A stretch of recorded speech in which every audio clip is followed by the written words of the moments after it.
It was 3:17 a.m. when those 4 words appeared on my phone screen and shattered the world. I had spent nearly 7 decades carefully building.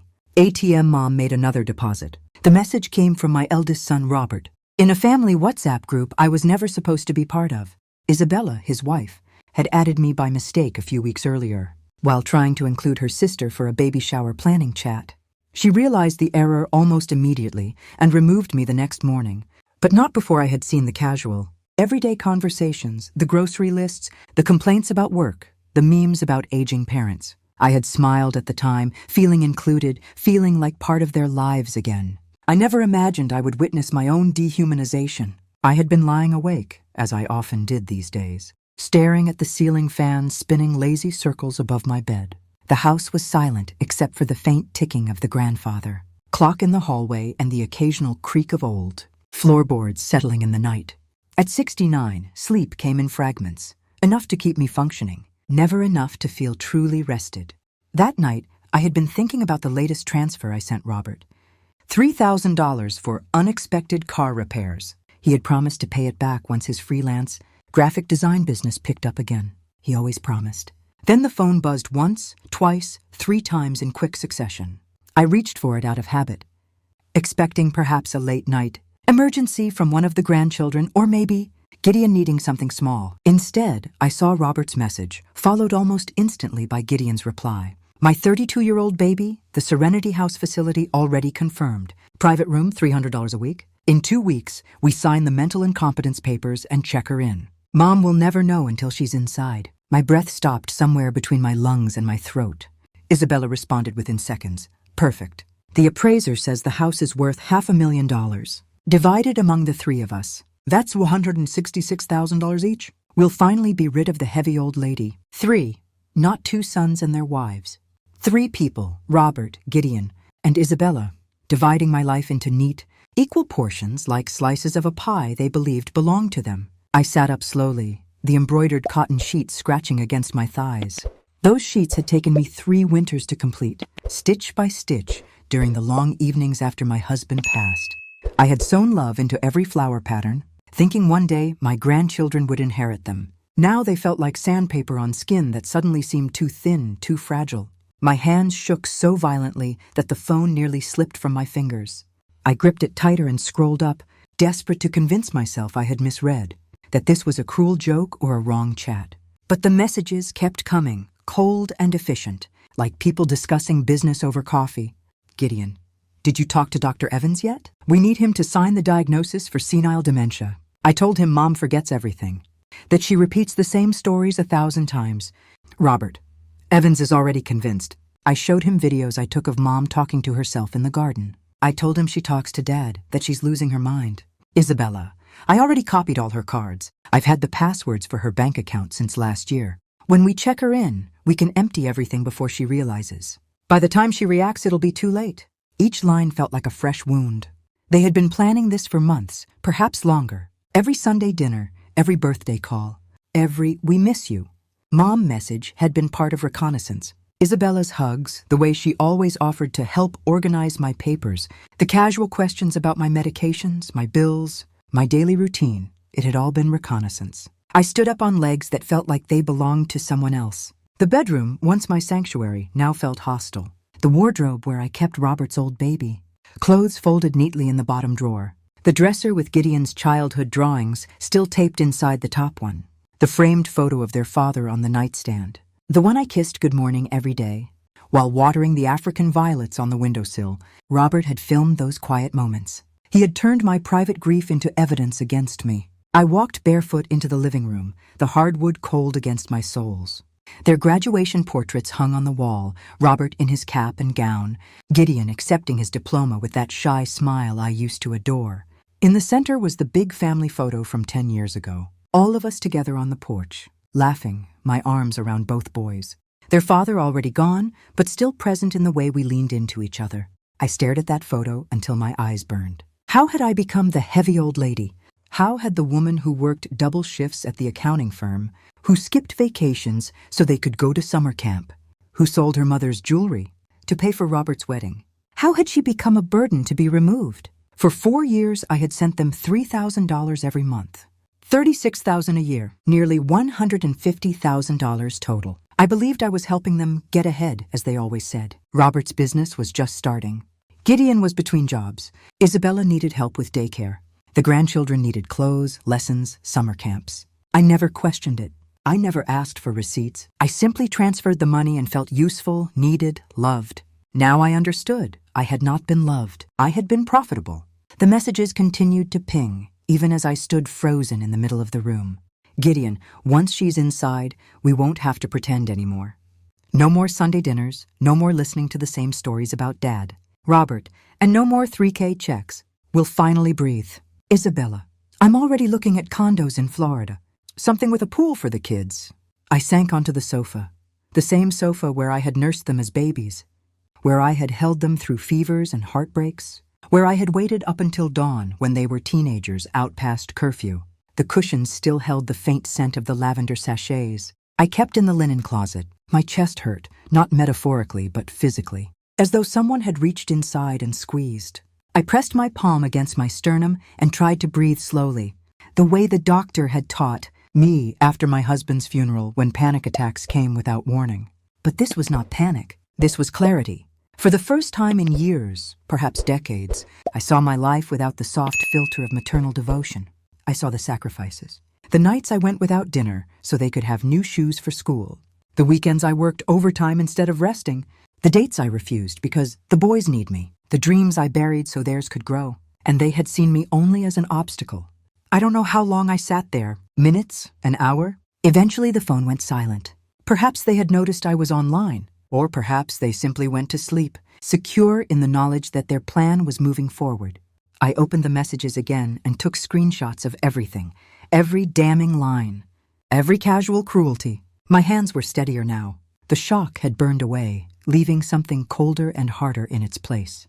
I stood up and walked to the kitchen. I made myself a cup of chamomile tea the way I always did when sleep refused to come. But tonight the tea tasted bitter. I carried the cup to the window and looked out at the garden I had tended for 32 years. The rose bushes Robert had helped me plant when he was 12. The herb garden Gideon used to raid for mint when he had stomach aches.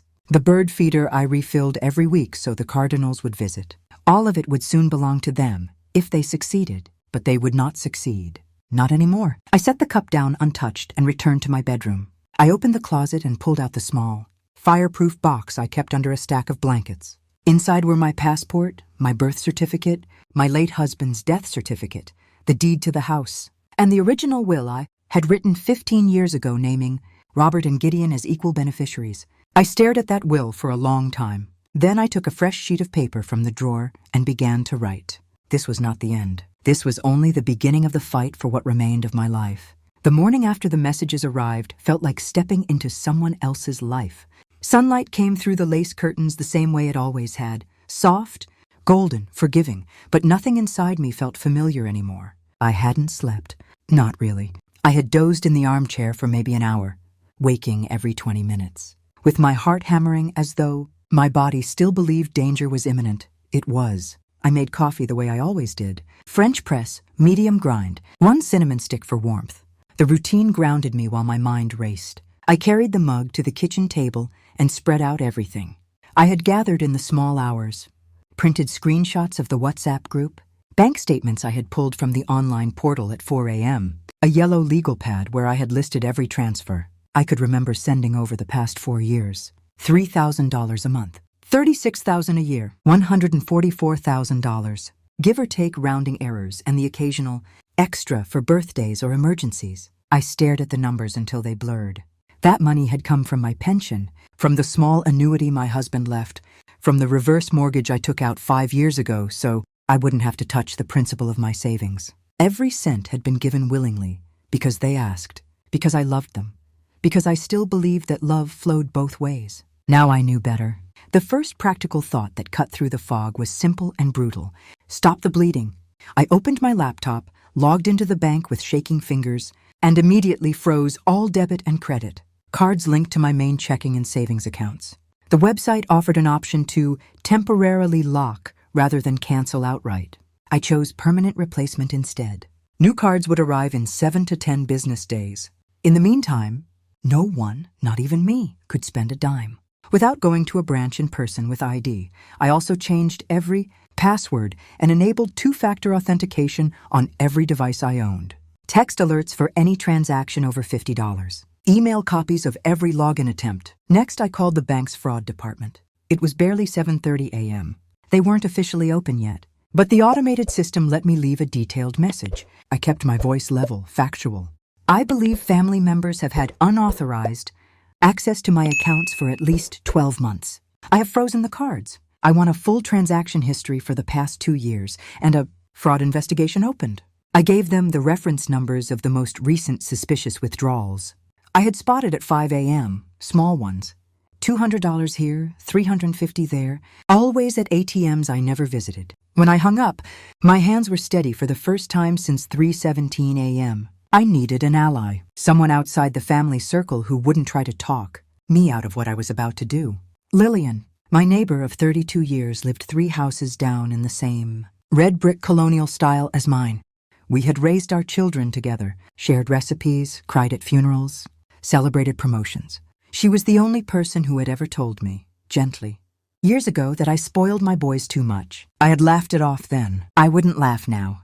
I walked over in my robe and slippers, still holding the empty coffee mug like a talisman. Lillian opened the door before I finished knocking.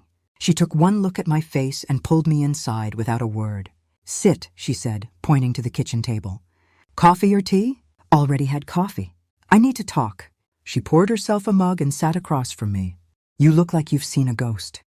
"Worse," I said. "I've seen my sons." I told her everything.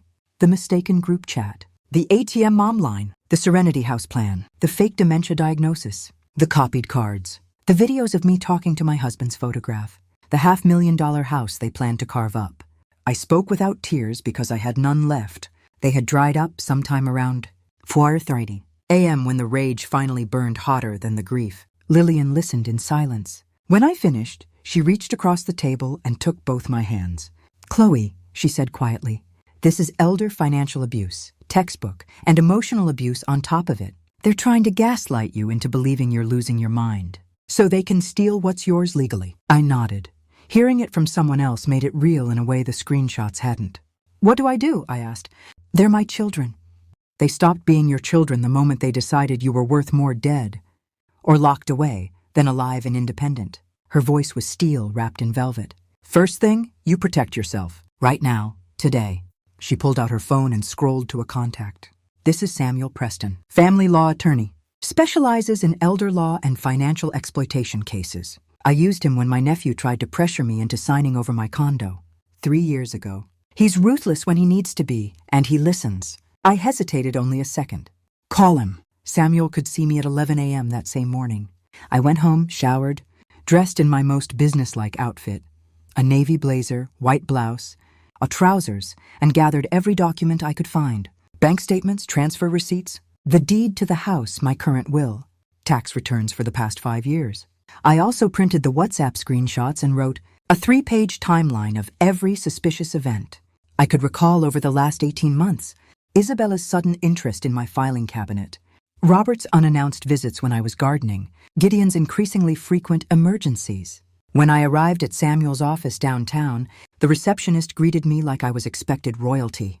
Samuel himself was in his late 50s, silver hair, calm eyes behind rimless glasses, and a voice that never rose above conversational level. He listened to my story without interrupting, taking notes in neat slanted handwriting. When I finished, he leaned back. "Mrs. Wallace," he said, "what you've described is a coordinated, multi-month effort to fraudulently obtain guardianship and/or conservatorship over you, followed by asset liquidation. It's criminal. It may also constitute conspiracy to commit fraud, and possibly forgery if they've been using your cards without authorization." He tapped the stack of screenshots. "These messages alone are devastating evidence if we can authenticate them. The bank records will show the unauthorized transactions. The psychological evaluation they tried to arrange through Dr. Garcia is another red flag. We can counter it with an independent evaluation from someone I trust." "What are my immediate steps?" I asked. He listed them methodically. 1. Revoke any powers of attorney. They might have tricked me into signing. I hadn't signed any. Thank God. 2. Change all locks and install a basic security camera system.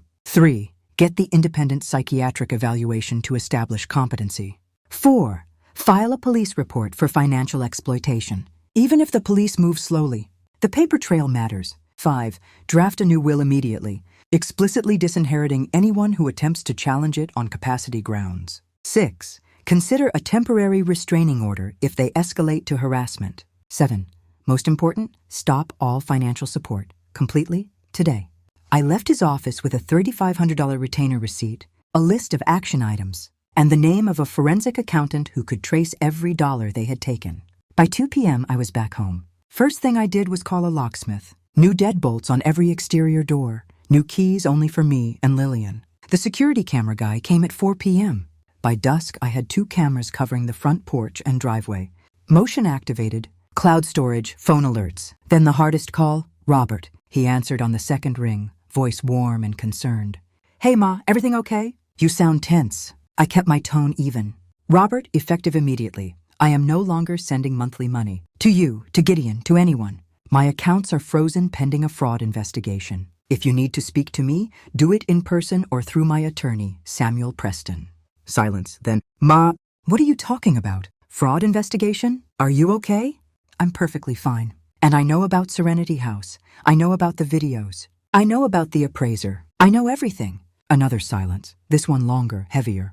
Ma, you're confused. We've been worried about you. You've been forgetting things, talking to yourself. Stop, I said. Don't insult me further. You have 30 days to repay every dollar you took without permission. After that, my attorney will handle it. I hung up before he could reply. Gideon called 30 seconds later. I let it go to voicemail. Isabella texted, Mother-in-law, Robert is very upset. Please call, we love you. I deleted the message without answering. That night, I sat at the kitchen table with a fresh legal pad and began the inventory of my life. House appraised last year at $480,000.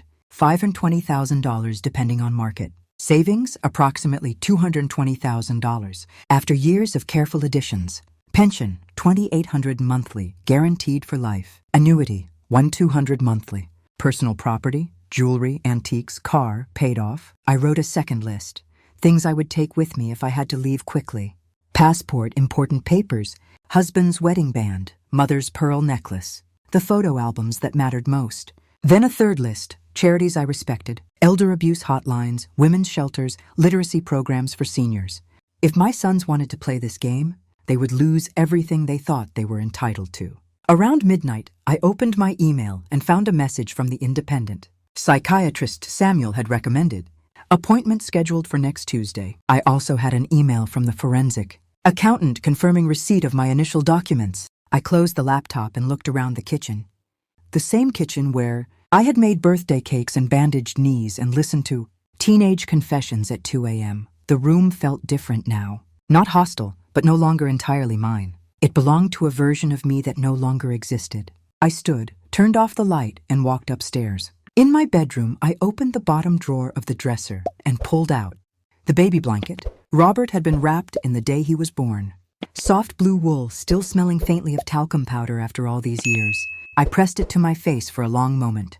Then I folded it carefully, placed it in a small cardboard box with a few other irreplaceable items, and taped the box shut. Tomorrow I would start packing, not everything, just the pieces of my life that no one could steal or sell. The war had begun, and for the first time in decades, I was fighting for myself. The days after I cut the financial lifeline felt like walking on a frozen lake. Every step could crack the ice. Every sound too loud, every silence too heavy. Robert and Gideon didn't call again the first week. No texts, no surprise visits, no tearful voicemails begging for understanding. The quiet was worse than screaming. It meant they were regrouping, recalculating, consulting lawyers of their own. I didn't wait for them to make the next move. Samuel Preston had the independent psychiatric evaluation, scheduled for Tuesday. Dr. Elena Herrera was a petite woman in her late 50s, with sharp eyes and an even, sharper mind. She conducted the 2-hour session in her quiet office near the university. No leading questions, no agenda. She asked about my daily routine, my memories, my finances, my relationships. She had me draw a clock, recall a list of words, describe the route from my house to the grocery store I'd shopped at for 30 years. At the end, she smiled, not the condescending smile Dr. Garcia had worn, but a genuine one. Mrs. Wallace, she said, your cognitive functioning is excellent. Memory, orientation, executive function, all within the superior range for your age group. There is no evidence of dementia, mild cognitive impairment, or any neurodegenerative process. If anything, you're demonstrating remarkable resilience under extreme stress. She wrote the report that same afternoon. I had a certified copy in my hands by Wednesday morning. That document became my shield. Thursday, I met the forensic accountant. Samuel recommended. Mr. Daniel Ruiz was a former IRS auditor who now specialized in family financial disputes. He spent 4 hours with my bank statements, credit card records, transfer logs, and the screenshots from the WhatsApp group. When he finished, he looked at me over half-moon reading glasses. They've siphoned at least $8,400 in unauthorized ATM withdrawals and online purchases over the past 14 months. Isabella's copied card was used at least 23 times. Several transfers were made from your account to Gideon's using the online banking portal, times when you were documented as being home alone. We can prove access logs show logins from IP addresses tied to Robert's home and workplace. He estimated total misappropriated funds at $142,000 over 4 years when including the legitimate monthly gifts they had manipulated me into sending. Enough for felony charges in most jurisdictions, he said. Theft by deception, financial exploitation of an elderly person, computer fraud. We can file civilly for restitution and punitive damages as well. I nodded. Do it. That afternoon, I signed the papers to initiate both criminal complaints through the local Elder Abuse Task Force and a civil lawsuit for recovery of funds plus damages. Samuel also prepared a new will. Everything, house, savings, investments, personal property, went to 3 charities: the National Center on Elder Abuse, a local women's shelter, and a scholarship fund for single mothers returning to college. Robert, Gideon, and Isabella were explicitly disinherited, with a no-contest clause strong enough to make any challenge expensive and likely futile. Friday, I listed the house with a discreet real estate agent Lillian knew. Cash buyers only, quick close, no contingencies. The agent priced it aggressively at $495,000, below appraisal to move fast. An offer came in Saturday morning, $480,000 cash, 30-day close. I accepted on Sunday. I didn't tell anyone in the family. Monday morning, I booked a one-way flight to Lisbon. Departure in 17 days. I had just enough time to liquidate what I needed, pack what mattered, and disappear before they realized the house was under contract. The packing was surgical. I kept only what fit in 2 large suitcases and 1 carry-on. Clothes for all seasons, my husband's wedding band on a chain around my neck, my mother's pearls, the small box of irreplaceable photos and letters, important documents in a waterproof folder, my new will, the psychiatric report, every piece of evidence against them. The rest, the furniture, the china, the embroidered linens, I left. Let them fight over the scraps. Lillian helped me every evening. She brought soup, sat with me while I sorted, listened when the grief hit in waves. One night, while taping a box of books, I broke. They were my babies, I whispered. I carried them, fed them, taught them to walk, to read, to dream. How did they become this? Lillian put her arms around me. They chose greed over gratitude. That's on them, Chloe, not you. I cried for the first time since the night I discovered the messages. Not long, not dramatically, just enough to wash some of the poison out. On the 10th day after I froze the accounts, Robert showed up. He rang the new doorbell at 7:30 p.m. I watched him on the camera feed, unshaven, eyes red-rimmed, wearing the same jacket he'd worn to Thanksgiving 2 years ago. He looked smaller somehow. I opened the door but kept the storm door locked between us. Ma, he started, voice cracking. Please, we need to talk. I didn't move. Say what you came to say. He swallowed. Gideon's in trouble. Bad trouble. Debts. The money you used to send. We counted on it. Isabella's talking about leaving if we can't keep the house payments up. The kids are asking why Grandma doesn't come anymore. Please, Ma, we're sorry. We were stupid, desperate. Just help us one more time. I studied his face. The same face I had kissed goodnight thousands of times. The same eyes I had seen fill with wonder on Christmas mornings. I sold the house, I said quietly. His expression froze. What? Cash offer. Closes in 28 days. The money is already earmarked for charities. My new will was executed last week. You, Gideon, and Isabella are specifically excluded. There is nothing left for you. He stared at me as though I had spoken in a foreign language. Then rage replaced the pleading. You can't do that! That house is ours, our childhood home. You're not thinking straight. You're sick. We'll get a doctor to prove it. You already tried, I interrupted. Dr. Garcia, the videos, the Serenity House reservation. I have copies of everything, including the restaurant recording where you and Isabella discussed how nice it would be when I was legally dead. The police have it too. His mouth opened, closed. Color drained from his face. Ma, you're destroying us. No, Robert, you destroyed us. The moment you called me ATM Mom. The moment you filmed my private grief to fake a diagnosis. The moment you decided my life was worth less than your convenience. I stepped back. Don't come here again. Don't call. Don't text. If you or Gideon or Isabella contact me after today, my attorney will file for a restraining order. Goodbye. I closed the door, locked it, leaned against it while my knees shook. He stayed on the porch for almost 20 minutes. I watched on the camera as he paced, wiped his eyes, eventually walked away with shoulders slumped. That was the last time I saw my eldest son. The next 12 days passed in a blur of paperwork, wire transfers and quiet goodbyes. I transferred the sale proceeds to a new account in Lisbon. Through an international fiduciary service Samuel recommended, I closed every American account except one small checking for Lillian to handle any final utility bills. I gave her power of attorney for the transition period. The morning of departure, I walked through the empty house one last time. Every room echoed. I stood in the kitchen where I had cooked thousands of meals, touched the counter where small hands had once reached for cookies, looked out the window at the garden now covered in early frost. Then I left the keys on the counter for the new owners, set the alarm for the last time, and walked out. Lillian drove me to the airport. We didn't speak much. At security, she hugged me so tightly, I felt her heartbeat. "Call me when you land," she whispered. "And don't you dare disappear on me." "I won't," I promised. The flight was long. I didn't sleep. I watched the map on the screen as the little plane icon crossed the Atlantic. When we landed in Lisbon, the sun was rising over the Tagus River, painting everything gold. My second cousin Valeria was waiting at arrivals with a handmade sign. "Bem-vinda a casa, Chloe." Welcome home. She was 72, widowed, silver hair in a loose bun, eyes the same warm brown as my mother's.